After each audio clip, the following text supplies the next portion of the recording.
जय श्री राम। आज मैं रामायण से ये चर्चा का विषय है और इस पर चर्चा करना चाहते हैं। और ये विषय आजकल बहुत ज़्यादा चर्चा में है। वो ये है कि रामचरितमानस में लिखा है एक चौपाई का, तो जो कहते हैं ढोल गंवार शूद्र पशु नारी सकल ताड़ना के अधिकारी। तो सकल ताड़ना के अधिकारी,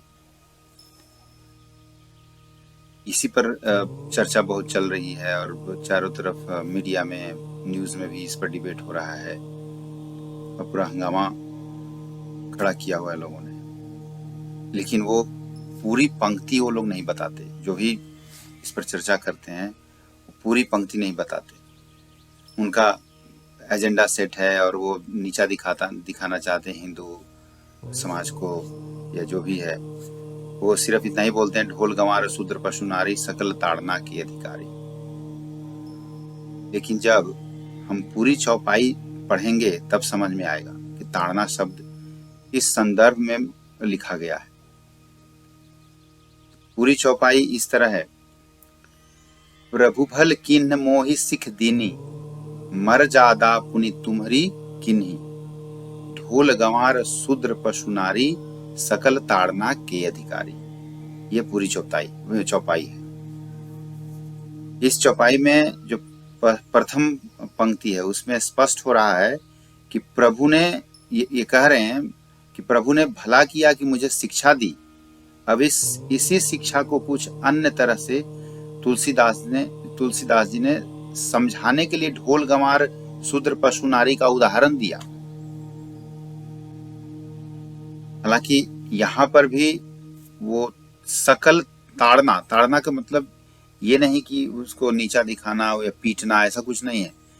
यहाँ शब्द का अर्थ पर्यायवाची हो जाता है। जैसे कनक मतलब सोना भी होता है, कनक मतलब धतूरा भी होता है। कनक कनकते 100 गुना मादकता अधिकाय। तो अगर ज्यादा कनक हो जाए तो वो दोनों में मादकता आती है। तो इसी तरह यहाँ पे ताड़ना शब्द का प्रयोग किया गया है। अब इसमें पहला लेते हैं ढोल। तो ढोल को ताड़ना, इसका मतलब ये हुआ कि पीटना, ढोल को पीटने से उसमें आवाज आती है। लेकिन अगर बिना संगीत शास्त्र के हिसाब से पीटेंगे तो वो ठीक से आवाज नहीं देगी। इसलिए संगीत शास्त्र के हिसाब से ढोल को पीटने से वो, बजाने से वो आवाज आएगी। दूसरा गंवार का यहाँ पे ताड़ना से क्या संबंध है? मतलब शिक्षा देना। जो गंवार है उसको, जो नहीं समझ में आता है उसको शिक्षा देने से वो समझ जाता है। दूसरा है शूद्र को भी शिक्षा देना है। और शूद्रों की उत्पत्ति तो भगवान के चरणों से हुआ है। तो यहाँ पे ये गलत शब्द का इस्तेमाल करना और गलत सोचना।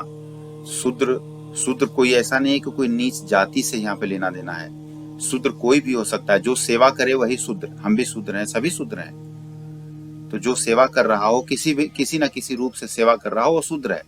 तो उस सेवा करने वाले शूद्र को शिक्षा देना यहाँ पे मतलब बनाया जाता है।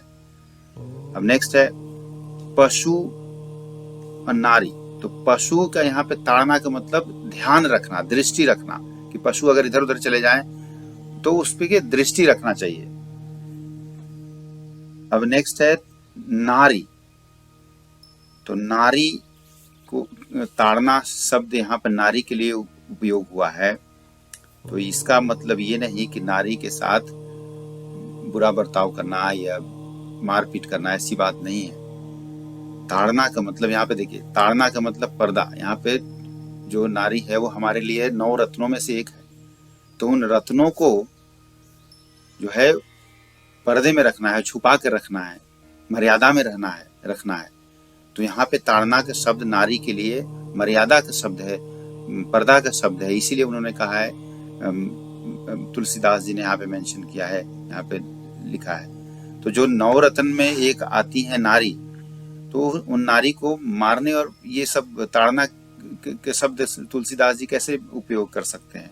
इसलिए जो रत्न है उसको छुपा के रखना है, पर्दे में रखना है। यहाँ नारी ताड़ना का मतलब नारी से यहाँ पर ये लिया गया है। और इतना ही नहीं, जिस संस्कृति में यही नहीं, जिस भारतीय संस्कृति में, हिंदू संस्कृति में ये कहा जाता है कि यत्र नार्यस्तु पूज्यन्ते रमन्ते तत्र देवताः, यत्र इतास्तु न पूज्यन्ते सर्वास्तत्र फलाक्रियाः। मतलब जिस घर में स्त्रियों का आदर होता है उस घर में देवता रमन करते हैं, और जहां स्त्रियों का आदर नहीं होता वहां सभी कर्म फल निष्फल हो जाते हैं। ये मनुस्मृति में लिखा है। तो जब जिस संस्कृति में ऐसी बात लिखी हो, और उसी संस्कृति के महान संत तुलसीदास जी नारी को पिटाई के योग्य कैसे कह सकते हैं, तो यहाँ से भी यह स्पष्ट हो रहा है कि वह जैसे नारी, मैंने आगे कहा कि नारी एक नवरत्नों में से आती हैं, तो उन्हें पर्दा का विषय है यहाँ पर, इसीलिए यहाँ पे स्पष्ट हो जाता है। जो तर्कशील व्यक्ति होगा और इन सब तथ्यों से उसे स्पष्ट हो गया होगा कि ताड़ना का अर्थ किस संदर्भ में कहा गया है। बाकी ये कहा जाता है कि बाकी जाकी रही भावना जैसी, प्रभु मूरत देखी तीन तैसी। तो बस जो जैसा है दूसरे को वैसे ही आकलन करता है। तो ये एक चौपाई के ऊपर आजकल बहुत ज्यादा शोर शराबा और हंगामा और न्यूज में डिबेट हो रहा है, क्योंकि बस हिंदू संस्कृति को नीचा दिखाना है। पूरी चौपाई वो लोग कहते नहीं है और बस खाली डिबेट करते रहते हैं। मेरा आज यही चर्चा का विषय था। उम्मीद है कि इस चर्चा से लाभ मिलेगा और जानकारी मिलेगी। जय श्री राम, जय